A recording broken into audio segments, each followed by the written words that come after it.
Muchas gracias. Nada. Y mientras microfonamos a la segunda mesa, que es María Pazos, Nerea Luis Mingueza, Judith Carreras e Isabel Caballero, me voy a ir a hablar, porque yo la veo aquí como que muy entregada a sus pinturas y el relato también se construye con los dibujos y con las ilustraciones. No sé si se me oye, pero se me pone aquí. Dibujar es también hacernos visibles a nosotras. Claro. Para mí la pintura ha sido mi terapia, pero también es una forma que tengo para ayudar a las mujeres. Me he dado cuenta que no solo con mis dibujos, sino ayudándoles a expresarse a través del arte, estoy haciendo algo. Y creo que para mí el arte es una forma, también una herramienta muy necesaria para hacer ese cambio que necesitamos en la sociedad. A ella, como a muchas mujeres, le ha pasado... Le ha pasado que no sabía qué era lo que era hasta que abriste los ojos gracias al feminismo. Gracias al feminismo, gracias a mujeres, a profesionales, amigas, a compañeras como Marina, pues que no te das cuenta de lo que te ocurre hasta que no lo ves. Y para mí el feminismo es eso, es abrir los ojos, darte cuenta de quién eres también, de lo que mereces. Y es un poco raro hablar aquí. Sí, ¿verdad? Yo la estoy mirando. Ahí, digo, no sé. Somos raras las feministas, ¿qué le vamos a hacer? Somos así. Qué bonitos estos abrazos. Sí. ¿Cómo curan? La verdad es que para mí ha sido increíble darme cuenta de que había una red de mujeres que te ayudan, que te apoyan y que te entienden. Y eso es lo más importante para mí en el feminismo, la sororidad. Si no la tenéis aquí, pero yo la estoy abrazando y está temblando de alegría, no de pena, temblando de alegría, porque cuando una se reconoce lo que es, al final saca, en tu caso, estás pintando como nunca. Sí. Ah, vale, mira, mucho mejor. Sí, a ver. Dale, que está encendido. Está encendido. ¿Hola? No, ¿Se oye? No se oye. ¿No? A ver, vamos a ver. Si al final hay que volver al micro oreja, que es una nueva modalidad de entrevista. Vale, Nunca había hecho una entrevista así. Espero que no me huela mucho el aliento. Bueno, mujer. ¿Qué te iba a decir? A ver, yo siempre he pintado, siempre desde pequeñita, pero no sabía que era artista. O sea, yo pintaba para mí, era mi forma de expresarme al mundo, de decir lo que quería decir, porque yo viví, o sea, a mí me enseñaron a callarme todo, a ser sumisa, a no molestar con lo que decía. Entonces mi forma de expresarlo era a través de las pinturas. Yo me ponía a dibujar, me ponía a pintar, creaba mi mundo y ahí me expresaba. Y bueno, cuando empecé mi proceso después de empoderamiento personal, de crecimiento, me di cuenta, o sea, empecé a lanzar mis dibujos a las redes sociales, lo que estaba sintiendo, lo que estaba viviendo, lo que estaba aprendiendo también. Y entonces lo que encontré fueron muchos mensajes de mujeres a las que se sentían esa empatía, a las que estaba ayudando a volver a pintar, a volver a conectar consigo misma. Y bueno, pues de ahí ya no solo con mis dibujos, sino creando talleres de expresión artística, ayudándoles pues un poco a expresarse a través de la pintura. Pues ole tú. Así que un fuerte aplauso para ella y ya tenemos aquí al resto de compañeras. Gracias. Que te estaba buscando. Digo, a que se me ha escapado la tía. Sentaros aquí al lado. Te vas a quedar, genial. ¿Me dejáis un momentito que me tienen que chivar algo al pinganillo, que no se oiga? Ah, vale. Sí. Vale. A ver. Compañeras, venirse aquí conmigo más cerquita, porque vamos a hablar también de otros retos y otros escenarios que necesitamos. María, buenos días de nuevo. El espacio en manos. El espacio nos une a las mujeres con las mujeres, que es de lo que se trata. Vamos a hablar de otro reto muy importante, porque para salir de todo lo que tenemos que salir y para sobrevivir de todo esto que nos cae encima, hay algo básico y esencial, y es el de la economía y el empleo. Y para eso tiene que haber política que haga economía, que haga empleo y que nos quiera salvar a las mujeres. Y bueno, pues tenemos aquí pedazo de elenco. Yo siempre me encanta decir... perdón, no. No estoy hablando yo porque no me da... Estoy rara. hablando de algo tan importante como son los cuidados, la economía y las brechas. Y María, ya que te has sentado la última, vas a ser la primera y vamos a empezar por todo esto que nos importa, pero que parece que no les importa a ellos, porque parece que siempre tenemos que hacer economía doméstica en casa, aportar un valor solamente en casa, pero gratis. Ya. Bueno, yo sí creo que esto ya la economía feminista lo ha dejado claro. Yo creo que ya no, por supuesto, somos el 47% de la oferta laboral en este momento, de lo que se llama población activa. Es decir, ya no es cierto eso de que las mujeres estemos en casa gratis. O sea, estamos en las posiciones más subordinadas en el empleo y en casa, por supuesto, cargamos con la mayoría de los cuidados. Pero yo quería deciros que he estado pensando, ¿puedo? Sí, por supuesto. Que he estado pensando en esto que, en la mesa anterior, ¿no?, que se estaba hablando, y que efectivamente tenemos que cambiarlo, ¿no? Y como que le damos muchas vueltas a esto de que efectivamente tenemos que decir, por ejemplo, decía Ana de Miguel, mi querida Ana de Miguel, que hay que decirle a los hombres que cambien, ¿no? Y luego que las mujeres, esto del consentimiento, esto... y yo lo que digo es, sí, claro, la cuestión es ver cómo podemos cambiar. Y yo creo que si enfocamos a ver cómo podemos cambiar, cuáles son las medidas que podemos hacer para que todo esto tan injusto cambie, entonces ya lo veremos más claro, porque si no parece como que no hay salida, los hombres parece que no cambian y de verdad, poniéndose a pensar y a reflexionar, parece que se demuestra que así no es como cambian. Y luego las mujeres, pues sí, yo quería reivindicar un concepto, a mí me parece que es importante reivindicar todos los conceptos que se hacen en otros ámbitos, que eso creo que también es muy importante, también lo ha recalcado Ana de Miguel, o sea, esto no puede ser tan especial. Parece que cuando hablamos de feminismo, de economía de las mujeres y de todo lo que tiene que ver con las mujeres, ya se utilizan otros criterios. Creo que tenemos que ver cómo son las cosas en general. Y yo quería, para esto del consentimiento y de que si las mujeres quieren tal o cual, yo creo que hay que reivindicar, sobre todo, por ejemplo, en la cuestión sexual, el síndrome de Estocolmo. El concepto de síndrome de Estocolmo es importantísimo. Es que cuando no tienes otra alternativa, cuando estás ahí cautiva en un determinado sistema, pues o te pegas un tiro o dices que no estás tan mal. Entonces, pensemos en cómo es la vida, ¿no? Vamos a ir al grano de esta mesa. Te va a tocar a ti, compañera. Vale. Ese cautiverio del que está hablando María nos quiere domesticadas absolutamente y en un perfil muy bajito, ¿no? La economía precaria de las mujeres, donde parece que es el único lugar donde podemos estar o nos permiten estar.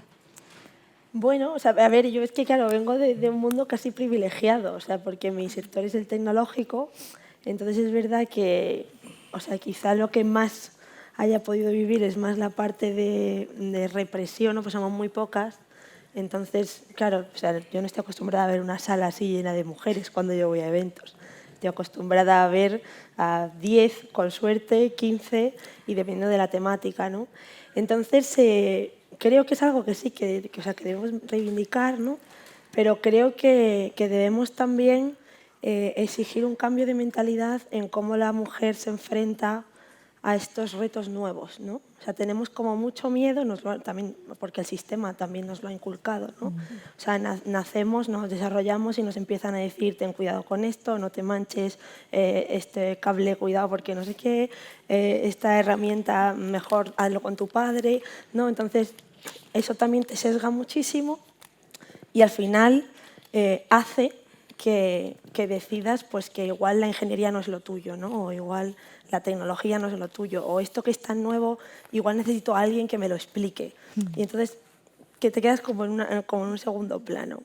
Y luego las que estamos en este mundo, pasa una cosa curiosa, que es que te encuentras con que es muy fácil, de nuevo, una vez has superado todas esas barreras, que son un montón, durante tu etapa educativa, ¿no? El bachillerato, demás tecnológico, tal, llegas a la universidad y observas el mismo comportamiento, pero claro, mucho más agresivo, porque al final eres una minoría, te conviertes en una minoría, que es algo a lo que no estás acostumbrado, Y además de esa minoría tienes que luchar porque se escuchen tus ideas, que no es fácil, y luchar en un sistema que está preparado para el hombre y no para la mujer.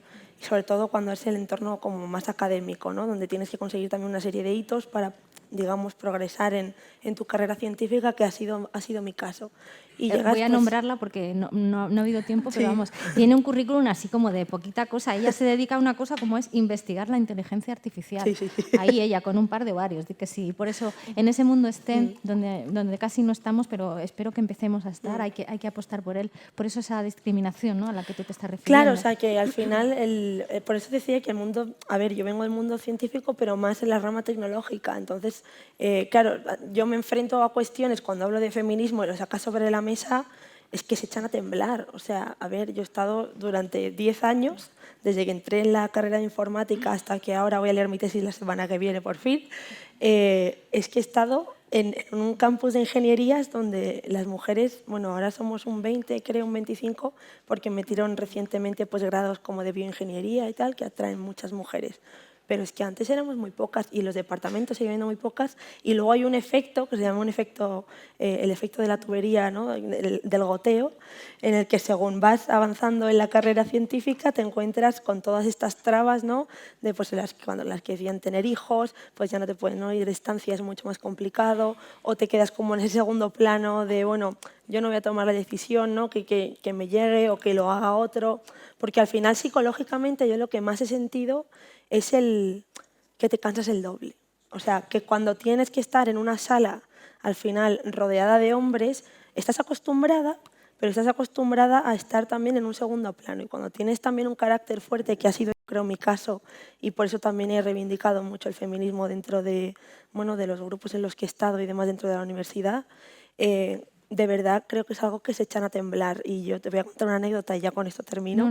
Y es que yo fundé un evento tecnológico que se lleva celebrando 7 años en la Carlos III, se llama TechFest, y hace 2 años decidimos, bueno, me dijeron que querían que abriese yo el evento, mis compañeros y demás, porque una de las cosas con las que yo había luchado mucho era el protagonismo, ¿no?, de la mujer dentro de la ingeniería informática, de la tecnología en general y de la ciencia, y decidimos abrir el evento, que tiene pues como unas 1000 personas, ¿vale?, en el acto así inaugural, entre 800 y 1000, y lo decidimos abrir con 3 palabras, que eran feminismo, inclusión y igualdad. Y claro, la gente se quedó en plan, ¿qué es esto? La gente, sí, los hombres.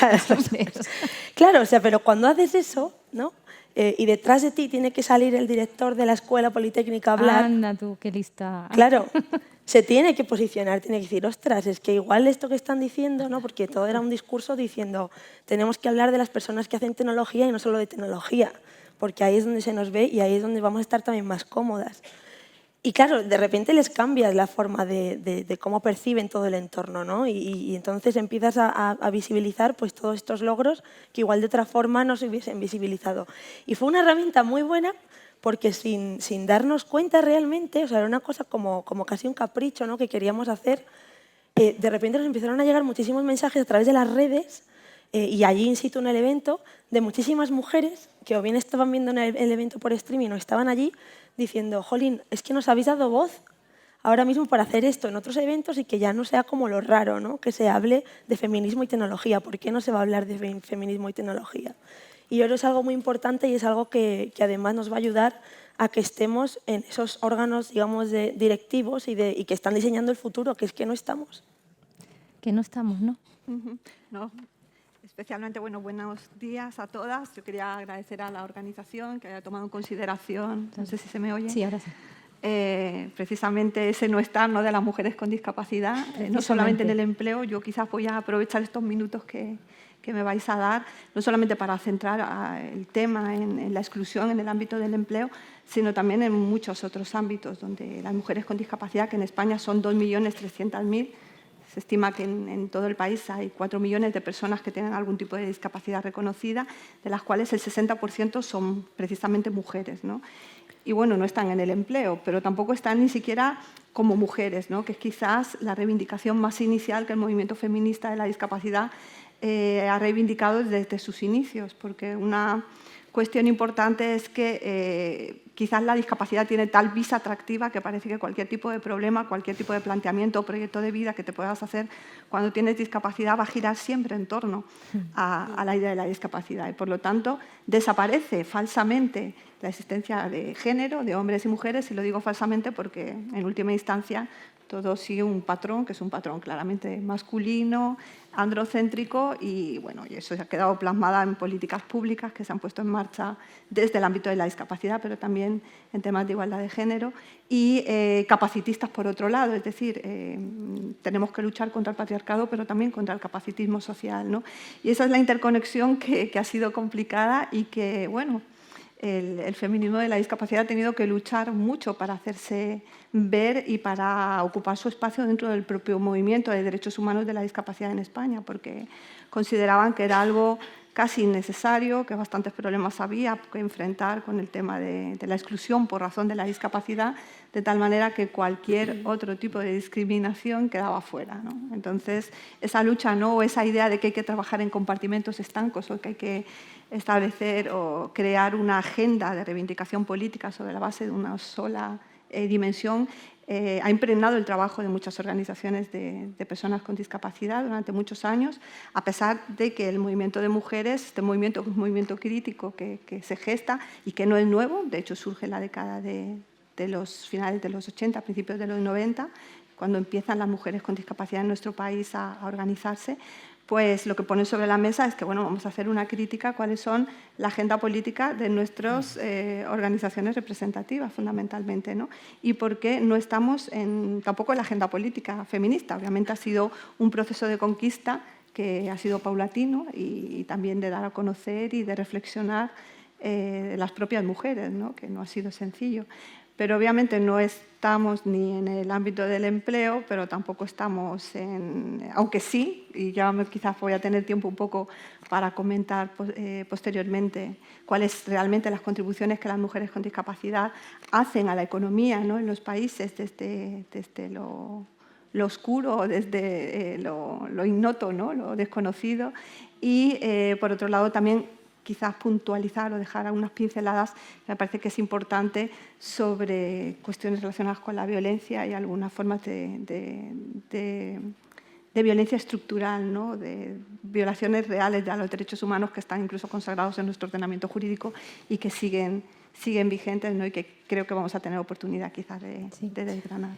Por dar la palabra a Judith Carrera, es importante que estés como consejera en una institución como es la OIT, porque estando nosotras podemos implementar eso que tanto nos preocupa y nos ocupa a nosotras en algo tan básico como es el empleo, ¿no?, y empleo de calidad.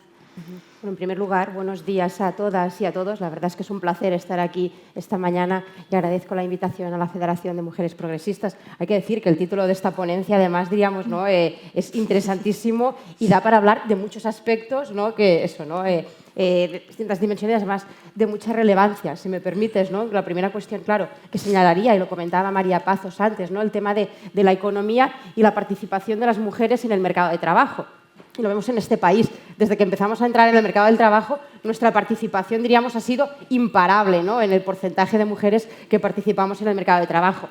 Porque había demandas del mercado, ¿no?, que requerían más mano de obra, y lo vemos sobre todo, ¿no?, después de la Segunda Guerra Mundial, pero después también porque es una reivindicación de las mujeres el decir yo quiero tener mi salario para poder, bueno, pues eso, ser autónoma, para poder tener, ¿no?, para poder desarrollar los proyectos de vida que yo quiera, y eso es así. De hecho, en este país, ¿no?, pues lo vemos que esta trayectoria ha sido imparable, y de hecho incluso de la parte de las mujeres que se llaman inactivas, con ese mal término, ¿no?, que podríamos definir, ¿no?, y que las sitúa de inactivas, un 25% de ellas, por ejemplo, no acceden al mercado de trabajo debido a las tareas de cuidados que tienen que asumir, pero no porque no quisiesen estar en los mercados de trabajo, ¿no?, y es algo que deberíamos hablar, ¿no?, tanto el término que se le da de inactivas, cuando dices no estás activa en el mercado de trabajo, no hacen nada en casa, pero no estás inactiva, ¿no?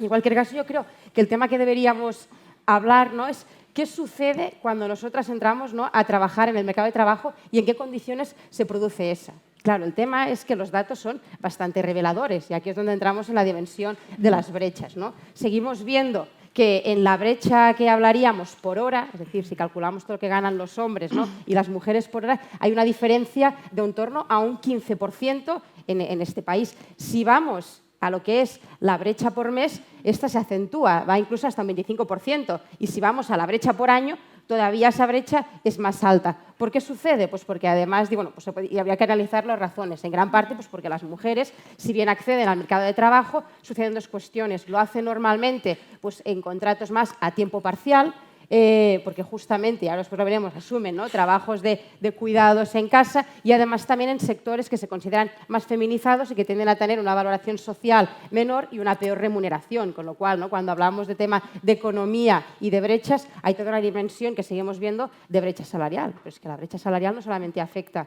a tu, a tu nómina a final de mes. Tu brecha salarial afecta después también a tu derecho de subsidio a la jubilación, a las cuestiones también del desempleo, o sea que tiene ahí, digamos, ¿no?, muchos elementos que hay que analizar. O sea que por una parte, un tema, ¿no?, que después entraré más en ello, es qué sucede, ¿no?, en ese mercado de trabajo, que si bien hemos entrado con fuerza, seguimos sufriendo una fuerte discriminación. Y luego, esto también va muy vinculado a toda la dimensión de cómo se organiza en toda la parte de los trabajos de cuidados no remunerados. Y, por ejemplo, también pues, estudios, ¿no?, de la OIT demuestran que prácticamente el 70%, el 68% de los trabajos no remunerados de este país los siguen asumiendo las mujeres. Con lo cual, entramos en el mercado de trabajo con fuerza, pero toda la parte de trabajos, diríamos, no remunerados, en gran medida sigue cayendo sobre las mujeres. La responsabilidad, con lo cual eso determina sus posibilidades, ¿no?, de desarrollos, diríamos, profesionales, y luego también habrá un debate, ¿no?, de cómo organizamos socialmente los cuidados y bueno, eso, ¿no?, diríamos que tiene mucha enjundia. La parte que me preguntabas más de participación, bueno, pues yo creo que es importante, evidentemente, ¿no?, porque también... Tenemos que estar ya. Tenemos que estar. Ya es hora. No necesariamente siempre estar significa, ¿no?, la aplicación de políticas feministas, pero bueno, eso sí. Pero es importante. Mira, voy a utilizar la palabra brecha, pero con esa doble connotación, no solamente en ese decalaje, sino en esa herida que está sangrando continuamente en el mercado laboral, lo que tiene que ver con la mujer. Tú que estás en esa plataforma, María, de corresponsabilidad, que tenemos que empezar a utilizar el término por lo que es, porque nos menciona y nos hace mucho más fuerte, estamos sangrando, vamos, con la venda todo el día puestas. Sí. Bueno, yo soy... Yo pertenezco a la PINA, la Plataforma por Permisos Iguales e Intransferibles de Nacimiento y Adopción, que estamos dando una alternativa que no es para todo, o sea, no cubre todas las heridas, pero sí pone un punto muy importante que es en el nacimiento de la criatura, que es cuando se cristalizan los roles de género en la pareja y cuando es un momento muy especial por muchas razones, ¿no? Mira, pues es que hemos tenido un gran éxito, parece ser, ¿no?, que, ya sabéis, un decreto de este minigobierno, bueno, de este gobierno que lleva poco tiempo, de marzo, planteó que el 1 de abril, a partir del 1 de abril, empezaba una ampliación del permiso de paternidad que en 3 años se supone que en el 2021 tiene que llegar a ser de 16 semanas y, por tanto, igual que la madre, intransferible y pagado al 100%. Mira, o sea, resulta que parece que hemos llegado a tener ese éxito, ¿no? Parece que hemos llegado a quitar ese factor tan importante que es la desigualdad de los permisos, que hace que las mujeres tengan más probabilidad de ausentarse en el empleo y que, por tanto, aumentaba la discriminación salarial y, además, establecía los roles desiguales de género en la pareja. Pero, claro, eso no es cierto. Eso no es cierto, porque, mira, si me das 3 minutos os lo cuento.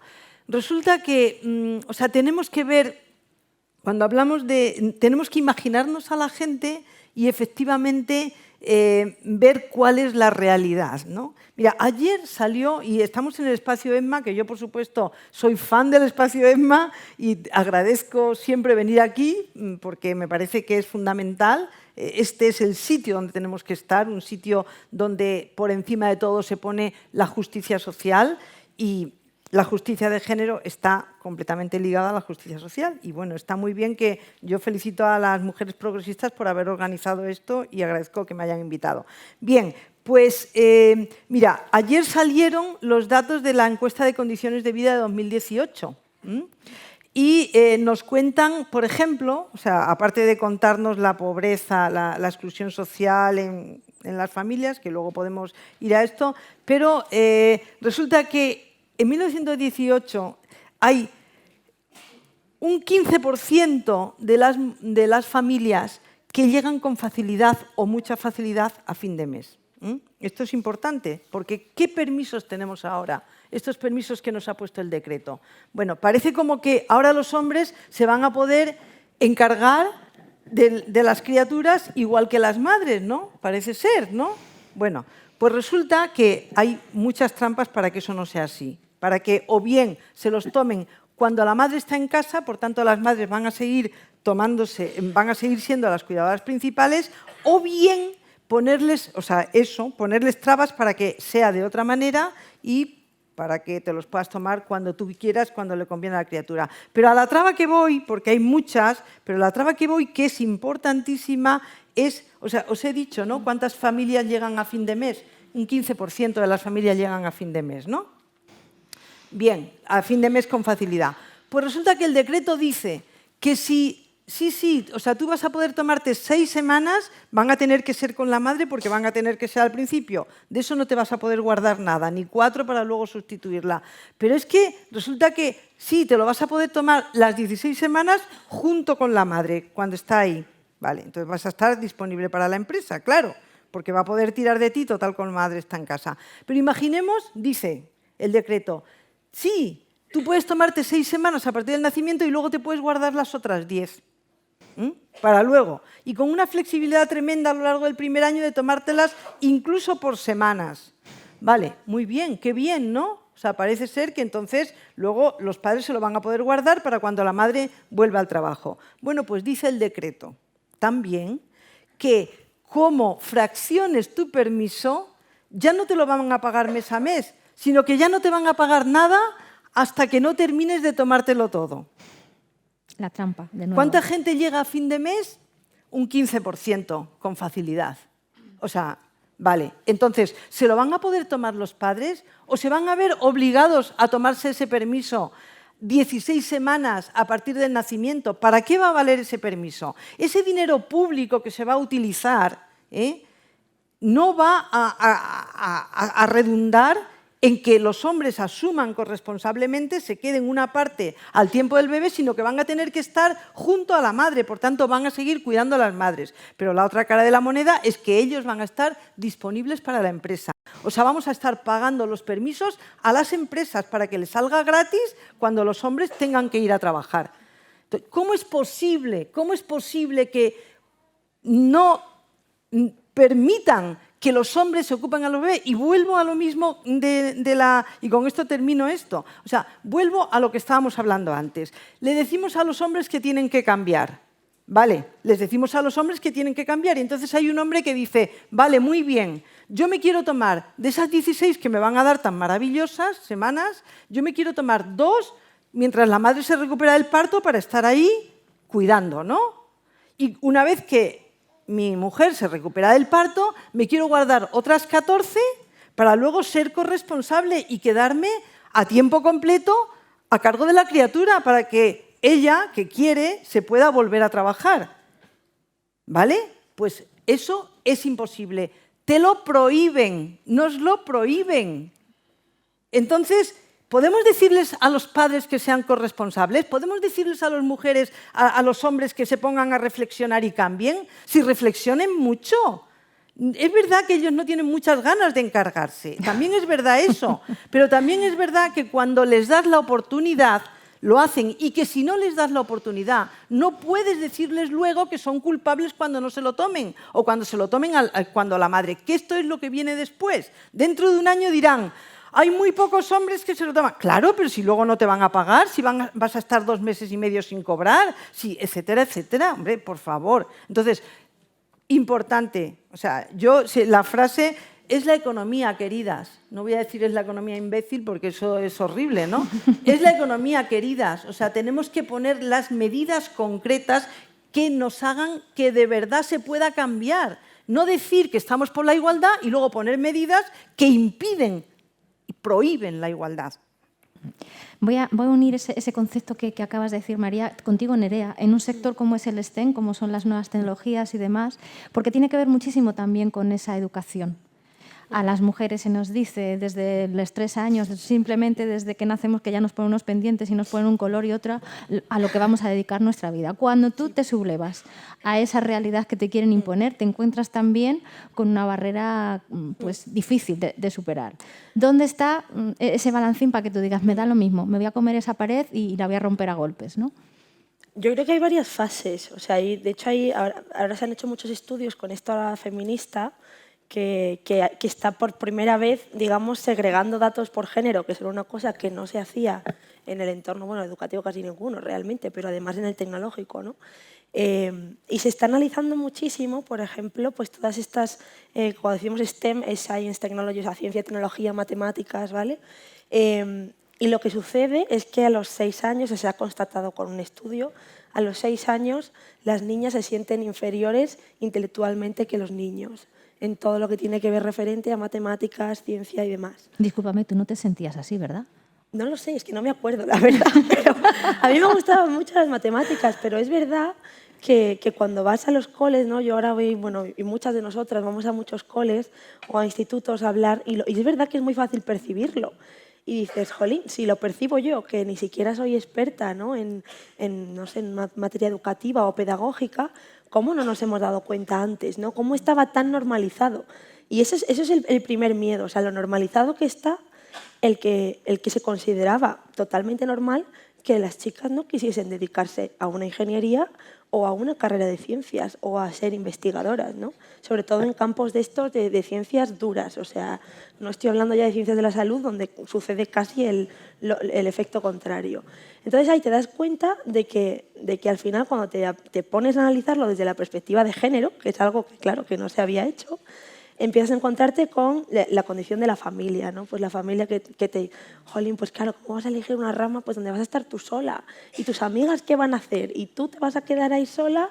Y jolín, y qué duro, ¿no? Pues coge algo igual más fácil, que no tengas que estar pues una ingeniería ahí toda la vida estudiando, tal. O sea, yo esas cosas las oía, ¿no? Es verdad que mi entorno... afortunadamente pues era bastante, o sea, no estaban metidos en tecnología, mis padres son funcionarios, pero sí que es verdad que siempre estaban muy atrayentes pues todo el campo de la ciencia y demás, pues nos llevaban a muchos museos y demás, pero es que se nota mucho el peso de la familia y luego el peso del profesorado, ¿no? Cómo conectas el profesor con el alumno. Y yo ahí tuve mucha suerte y es que mis profesoras de tecnología fueron mujeres, o sea, era una cosa que no era habitual. Pero yo me he dado cuenta posteriori, ¿no? Cuando llegas a la carrera, ves de repente que estás rodeada de todo hombres y dices, ostras, ¿qué ha pasado aquí? Porque claro, yo tuve suerte que es verdad que 2 de mis amigas hicieron la rama conmigo, entonces aunque éramos solo 3, pues era como liviano, ¿no? Pero fijaros, era el solo, ¿eh? Sí, éramos 3 en el instituto. Llegamos a la universidad, el ratio era, pues en clases de, creo que éramos como unos 25 o 30, pues éramos unas 3 chicas también, 4 chicas, las que empezábamos por clase. Luego las que llegábamos al final, igual éramos 10, no sé, en total. Entonces es muy dramático, porque claro, según te vas especializando, vuelves a ver esos roles, ¿no? Entras a una carrera como es la informática, donde la mayor progresión que tienes en ese tipo de carreras es programar, diseñar una aplicación o un proyecto tecnológico y claro, y ganar dinero con ello, ¿no? Y entonces roles tecnológicos, los creadores de Google, tíos, el de Amazon, tío, Elon Musk ahora, ¿no? Que es como, tío, todos son tíos, ¿no? Y dices, y entonces te empiezas a preguntar, claro, empiezas a escuchar cosas como, es que bueno, tú que eres la chica, pues yo creo que lo mejor es que nos digas qué colores poner aquí en la aplicación, ¿sabes? Y eso lo ves cuando das clase, o sea, lo has visto como alumna. Igual te ha dado lo mismo porque dices, bueno, pues sí, venga, te digo esto, no sé qué. Pero ves que en esa progresión de esos 4 años te vas limitando por esas inseguridades, ¿no? Porque es como, bueno, esto ya lo hago yo. Y siempre, quiero decir, a nosotros nos han enseñado yo me voy a quedar ahí, que no se me note mucho, ¿no? Porque encima siendo mujer en ese tipo de carreras además destacas mucho. Y encima con tu pelo, es que tú también, hija. No, yo es que, bueno, ahí tenía el pelo normal, luego ya lo cambié también. Pero es verdad que en esa etapa de 4 años suceden muchas cosas de las que no te das cuenta y ahí se forja un poco esa personalidad profesional, ¿no? Entonces, ¿qué sucede? Si tú empiezas a dejar de programar y empiezas a coger más roles que están más ligados a lo que sería la parte más de proyecto, pero de documentación, ¿no? La parte más, digamos, de toda la parte quizá más fuera de la parte técnica. ¿Qué sucede? Al final generas inseguridades en temas técnicos. Ya no me quiero dedicar a esto, creo que estoy más conforme pues, con un puesto de consultoría y tal, que al final terminas haciendo solo documentación o solo pues, temas de estos, ¿no? de hablar, quizá, porque claro, pues las mujeres habláis mejor, tenéis más empatía. Entonces, claro, o sea, al final todos los roles están ahí, o sea, todo lo que son estereotipos se reflejan perfectamente y te encuentras con que llegas a un campo muy técnico, como puede ser pues, el que yo hago de inteligencia artificial, ¿no? O otros que pueden estar relacionados pues, con sistemas operativos y demás, y es que, claro, somos 3, 4, o sea, vas a las conferencias y, claro, todo esto va subiendo el nivel. Cuando tú estás en una clase, bueno, todos saben lo mismo, pero cuando tú vas a una conferencia científica donde están idolatrados todo, no sé, pues un grupo de un council que igual son 15 hombres y estás tú ahí así. y muchas veces te preguntan, tú que eres la novia de alguno que ha venido aquí y tal. Claro, es que es un mundo que realmente tienes que estar muy preparada y nadie te prepara mentalmente para darte cuenta de cómo te enfrentas a eso, ¿no? Entonces lo normalizas. O sea, lo que sucede es que normalizas pues, el tema de que, jolín, pues igual este sabe más porque le han dejado de pequeño montar un ordenador y a mí no, ¿sabes? ¿No? Entonces todo empieza como a crecer. Y en la carrera científica, una vez tú terminas pues los 4 años, ¿no? de la informática, haces tu máster, tu doctorado, generalmente das clase y ahí lo ves, pues lo que te decía, ¿no? Como con madurez. Llegas a clase, a mí me pasó que yo daba programación, he estado dando programación durante 5 años a los que llegan a la carrera. Te ven joven, te ven mujer y es como, ¿eres tú de verdad mi profesora? ¿Sabes? En plan, es como muy raro que tengas una mujer profesora de programación que sea con la que van a aprender a programar por primera vez, ¿no? Y de nuevo se repite y al final lo que te das cuenta es que necesitas tener a mujeres detrás, que es algo a lo que no te enseñan, ¿no? Nosotras al final a lo que nos han dicho siempre es vas a tener que sobrevivir en un mundo de hombres. Y esa imagen, esa foto, se puede cambiar y es lo que yo he probado junto con otras compañeras en estos últimos 4 años. Yo estuve en Estados Unidos y allí cuando estuve de estancia había muchas mujeres organizadas, científicas, que me dijeron, mira, nosotras llevamos 15 años reuniéndonos para comer, para hacer una conferencia nuestra solo de mujeres, tal, y para mí eso era todo nuevo, era como, pero ¿qué me están contando, sabes? O sea, ¿cómo montáis una conferencia solo de mujeres? Y claro, y te empiezan a hablar de todo esto de género, ¿no? de empoderarte, de que no pasa nada, de que es toda una inseguridad del patriarcado, todo esto. Y claro, vuelves aquí y dices, pues voy a intentar hacer algo así, ¿no? Y de repente es como el efecto minoría, ¿no? Te montas tú tu espacio seguro, empiezas a hablar de espacios seguros, alarma. ¿Qué estáis haciendo? ¿Qué es esto de que ahora nosotros no podemos entrar en vuestros eventos y tal? Claro, y dices, pero si es que somos el 10%, o sea, déjanos que consigamos a más chicas, que consigamos también empoderar a otras que están ahí, que igual no se han atrevido hasta ahora a hablar, porque no todas tienen un carácter igual tan fuerte, ¿no? O tan de dar el golpe sobre la mesa. Y eso cuesta mucho, o sea, a nivel, digamos, mental, hay una carga muy grande de cuando intentas impulsar esa igualdad desde la desigualdad y de que piensen como que es una cosa como que es un capricho, ¿no? Que no lo vean y que al final era un poco lo que decíais, o sea, hablar de igualdad está bien, pero las políticas de igualdad cuesta mucho que se apliquen y que se creen, porque no existen en este tipo de mundos, ¿no? Entonces, que tú digas, tienes que contratar mujeres en tu empresa, porque, vamos a ver, es que hay un sesgo muy grande a nivel tecnológico de todos los productos que se están lanzando al mercado. Ayer nos mandaron un móvil rosa con espejo, bueno, y esas cosas también maravillosas. No, sí. Sí, ahora van a sacar un móvil con filtro belleza también, sí, no sé, todo orientado para mujeres, ¿no? Porque parece que solo consumimos, no creamos, ¿no? Entonces, eso hay que cambiarlo y hay que cambiarlo desde la institución y eso va a costar mucho y va a haber muchas que se quemarán y que se han quemado haciendo este tipo de cosas, pero es verdad que a través de las unidades de igualdad y todo esto, pues bueno, parece como que va arrancando y ahora sí que dentro de las empresas, sobre todo más tecnológicas, se están empezando a medir. Por eso te decía que yo lo considero muy importante, todos estos indicadores segregados por género, ¿no?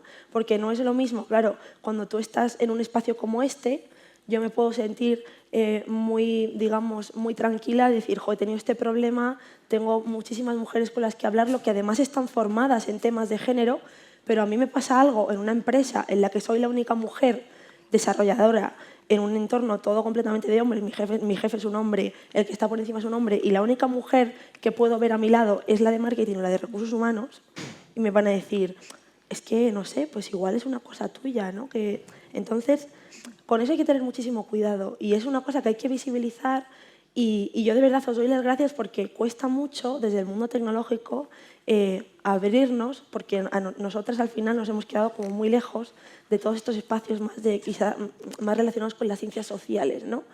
Y claro, cuando lo hablamos, o sea, se nos pone un poco como el gorro de que somos expertas en temas de género. Nos pasa mucho cuando nos invitan a ponencias de vamos a hablar de qué pasa con las mujeres en tecnología y tal. Y al final dices, es que yo no soy una experta en esta temática, pero necesitamos que haya una transversalidad de roles, ¿no? y de retroalimentación de la gente que estáis trabajando en estos temas con nosotras que tenemos la parte técnica para que eso, digamos, impulse todo el movimiento todavía más fuerte, y por eso creo que está muy bien que converjamos pues, en este tipo de espacios. Es que necesitamos virus troyanas, sí, para romper el código binario patriarcal. Sí, entonces, hacking the system, o sea, hay que hacerlo desde dentro, de verdad, ¿eh? Y estas cosas que te decía, o sea, hablar de feminismo en un evento tecnológico, meter una charla de una persona, por ejemplo, formada en género y contar qué narices está pasando dentro de las empresas y por qué todos los temas de acoso no llegan a reportarse, ¿no? a los jefes o se tapan y demás. Todas estas cosas hay que hablarlas y hay que decir, es que no es justo. O sea, el mundo tecnológico ha de ser justo para que la tecnología que consumimos sea justa y que yo, no por ser mujer, tenga un índice mucho más bajo de que un sistema de reconocimiento facial me vaya a dejar pasar a un sitio, ¿sabes? Porque igual a mí no me reconoce o me reconoce peor por ser mujer, y nosotras tenemos mucha suerte porque la mayoría que estamos aquí además somos de raza blanca, pero es que hay unos sesgos terribles con minorías y con etnias de todo, ¿no? Y niños adultos, y me podría estar 3 horas hablando de esto, pero quiero decir que quiero remarcar la relevancia de que nos empecemos a meter en estos temas, o sea, desde el punto de vista de la psicología o de la perspectiva de género, de la que sea, pero necesitamos de vosotras para que se hable de otra forma de la tecnología. Pues vamos a hablar, Isabel, de esa parte que tú querías mencionar, de las mujeres con discapacidad, de cómo superan, ¿no? esa barrera doble, incluso triple muchas veces, en un mercado laboral que no cuenta con ellas tampoco, no cuenta con nosotras generalmente, pero cuando además te encuentras con aquello... Sí, además no son solamente barreras que se puedan sumar, que sean dobles, triples, sino que también se generan situaciones muy específicas cuando pones en contacto toda esa opresión que genera el modelo capacitista y el patriarcado, ¿no? Y que hay que colocarse unas gafas muy especiales para detectarlos. Es quizás esa detección y luego también cómo abordarlo y cómo reaccionar como mujer con discapacidad ante esa situación. Yo podría daros algunos datos sobre la situación de las mujeres con discapacidad en el mercado laboral en español. Realmente su presencia es casi anecdótica. Estamos barajando unas tasas de inactividad laboral que rozan casi el 70%. Y estamos hablando, o sea, de mujeres que no tienen trabajo pero que tampoco lo buscan. Cuando ya pasamos a mujeres que están buscando trabajo, el desempleo es altísimo. En algunas zonas estamos hablando de un 80%. Entonces, lo que no quiere decir que precisamente sea en este sector donde estemos mejor reflejadas, es decir, donde haya datos, porque quizás una de las reivindicaciones históricas del movimiento de mujeres con discapacidad es que no hay registros oficiales de casi nada, pero curiosamente sí lo hay de empleo, sí lo hay de lo económico, lo que no es tampoco casual, ¿no? Hay que tener en cuenta que gran parte de las políticas de empleo, ¿no? Que se han puesto en marcha, pues también han venido desde el ámbito de la Unión Europea, muchas políticas de búsqueda activa de empleo, donde el foco o la carencia de foco de lo social se ha trasladado precisamente a todo lo económico. Entonces, ahí han estado también las personas con discapacidad, hombres y mujeres, pero personas, en principio, con la idea de que no hay desigualdades entre hombres y mujeres. ¿Qué Que quiere sí decir la hay eso? también. Obviamente, sí, quiere decir, partimos desde esa falacia, ¿no? De esa invisibilidad de la situación de las mujeres también con discapacidad en este sector. Entonces, si tenemos un porcentaje de mujeres que están fuera del mercado de trabajo, que es el 80%, realmente estamos hablando de una pobreza tremenda en este ámbito. Contamos en su momento, porque también esto está ligado un poco con cómo son las políticas es decir, las políticas del cuidado, cómo se interconectan con también la posibilidad de que las mujeres con discapacidad salgan de su casa. Una casa que, por otro lado, también es un cautiverio, no es que sea el hogar, ¿no? Donde estás desarrollándote como mujer o como dentro del modelo patriarcal, desarrollando las actividades que el mandato de género te establece, sino que son realmente situaciones de confinamiento, ¿no? Porque incluso ese hogar dorado es un hogar que no es adaptado, que no es accesible, que no puedes utilizar todos los espacios, que no eres dueña ni siquiera de tu propio espacio privado. O sea, imaginaos qué nivel de exclusión parte las mujeres con discapacidad y cómo su lucha feminista también parte desde siendo, obviamente, y en alianza con el resto de las luchas feministas, pero que tiene un aviso, que tiene un cariz quizás algo diferente.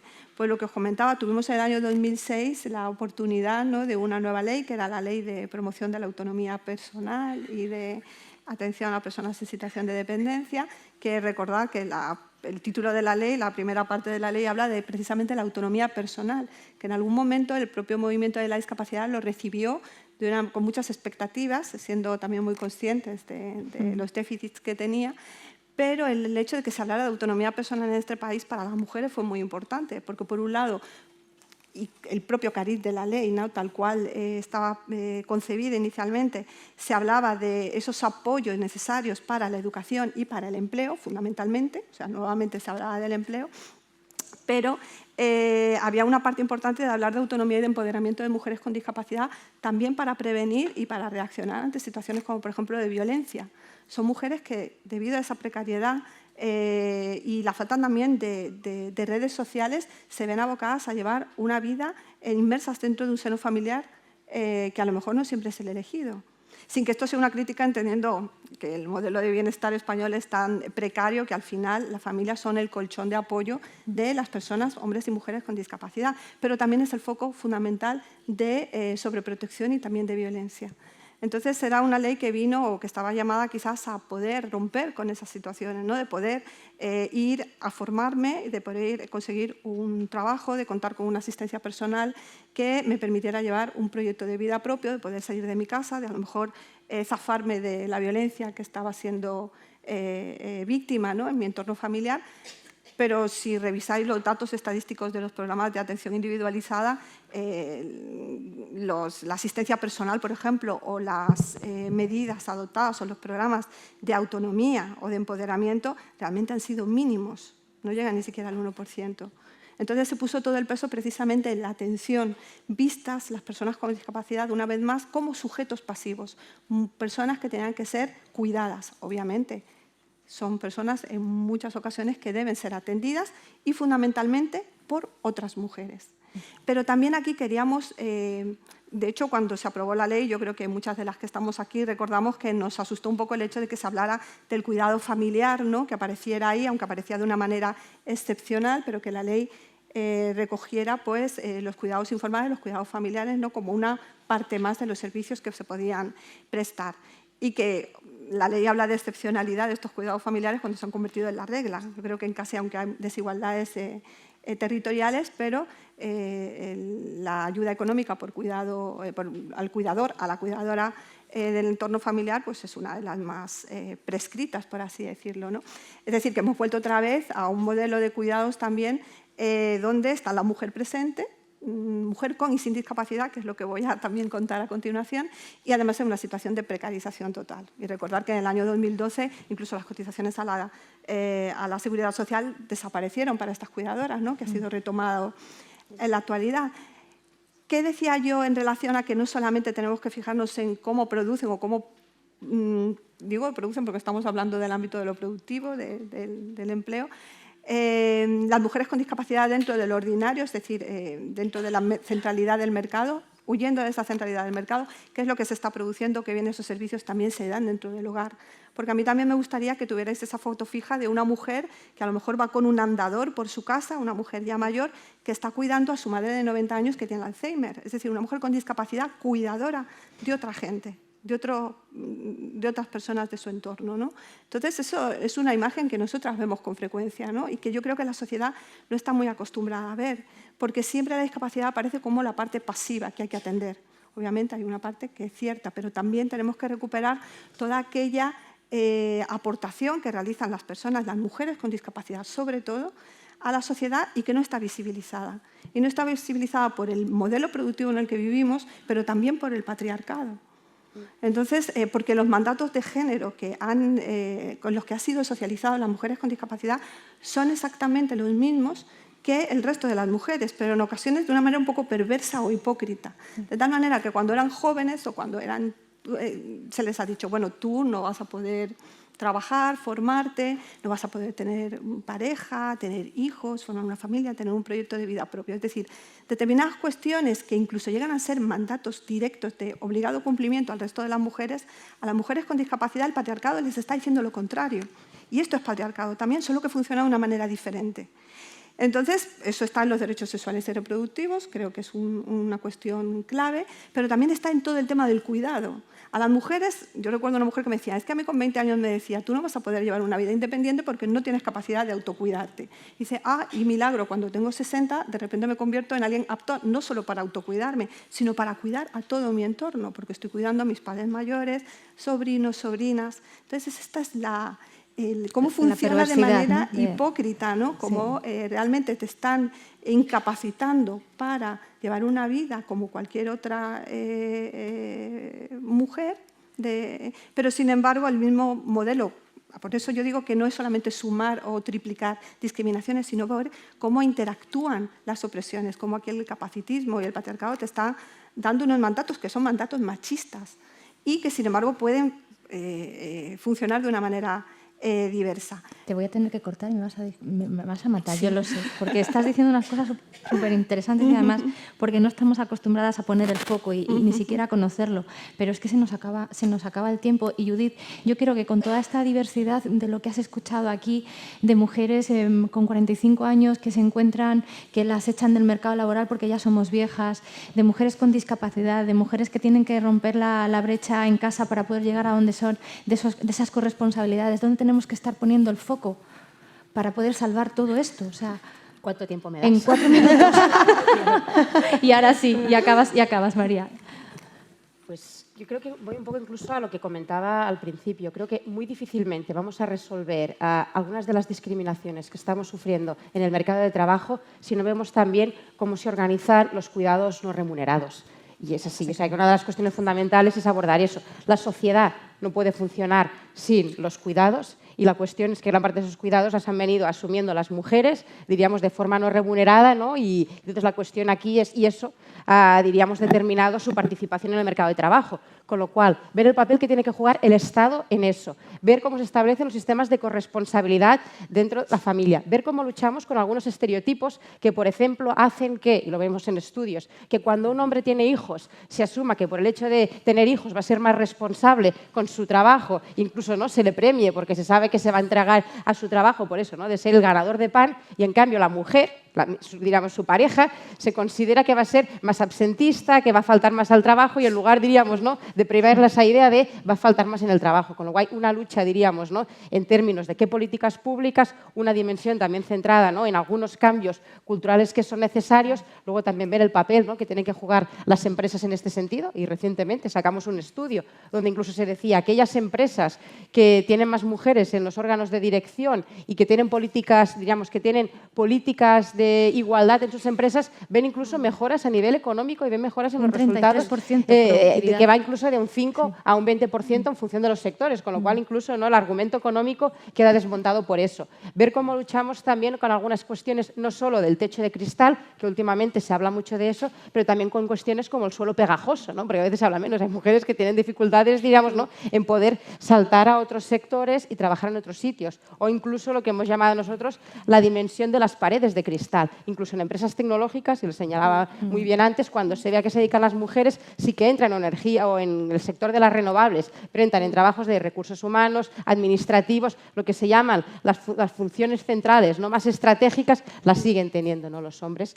Y luego otra cuestión, evidentemente, que habría que debatir es pues la realidad de la calidad de los modelos, diríamos, de las relaciones del mercado de trabajo que tenemos, ¿no?, y la calidad de los empleos que hay. También vemos que en aquellos países, una de las preocupaciones, y con eso terminaré, que también observamos es que, por ejemplo, se han reducido un poco las brechas en lo que llamaríamos los deciles más bajos, es decir, si distribuimos la escala salarial en deciles y vemos el decil con menor, diríamos, ¿no?, rango salarial, se han reducido la brecha entre hombres y mujeres, pero no porque haya mejorado la de las mujeres, sino porque ha empeorado lo de los hombres, con lo cual, claro, también el proceso, diríamos, ¿no?, de mejorar el mercado de trabajo tiene que ser un proceso de igualación hacia arriba y no un proceso, diríamos, ¿no?, pues donde aumenten situaciones de precariedades, ¿no?, laborales. Y ya, si me lo permites, y también venía con ese mensaje porque me parecía muy importante, la Organización Internacional del Trabajo este año celebra su centenario. Nació en 1919 y en su constitución ya decía eso de a trabajos de igual valor, igual salario.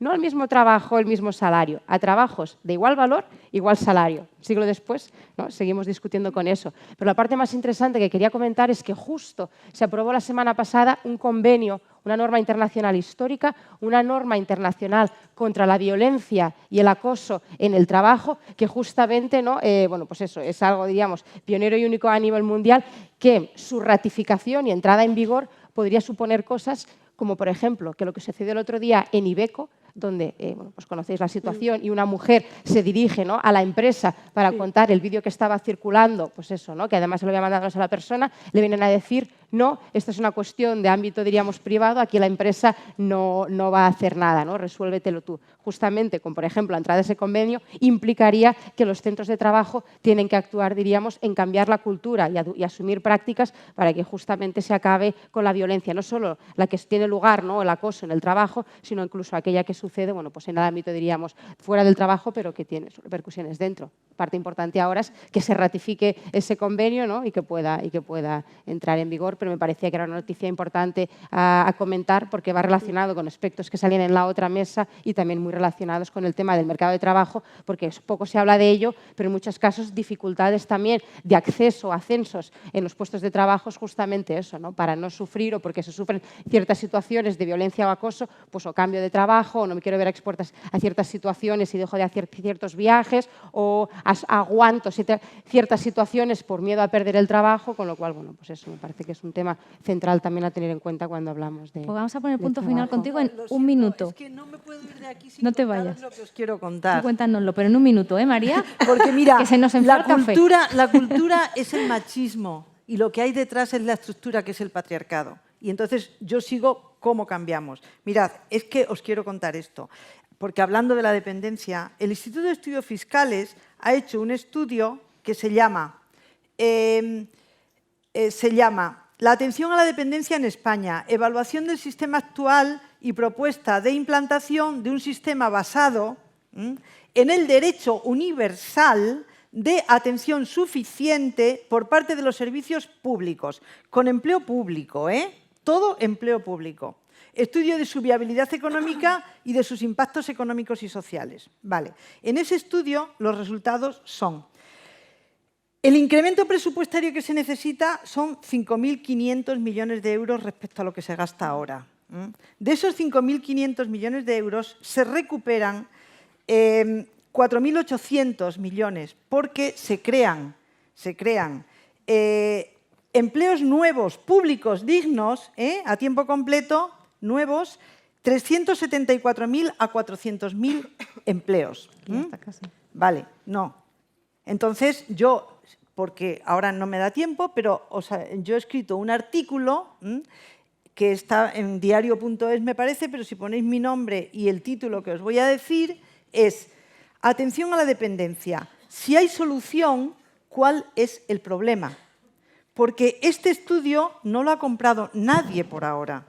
Y para mí, el problema es la patronal de la dependencia. Es el capitalismo, por supuesto, y es el patriarcado, que hay una alianza tremenda para mantener este sistema. Pero tiene solución, es perfectamente factible. Y la cuestión es que tenemos que luchar contra el problema y exijamos al gobierno que lo ponga en práctica. Pues vamos a dar un pedazo de aplauso a estas 4 mujeres que han estado aquí. Muchísimas gracias.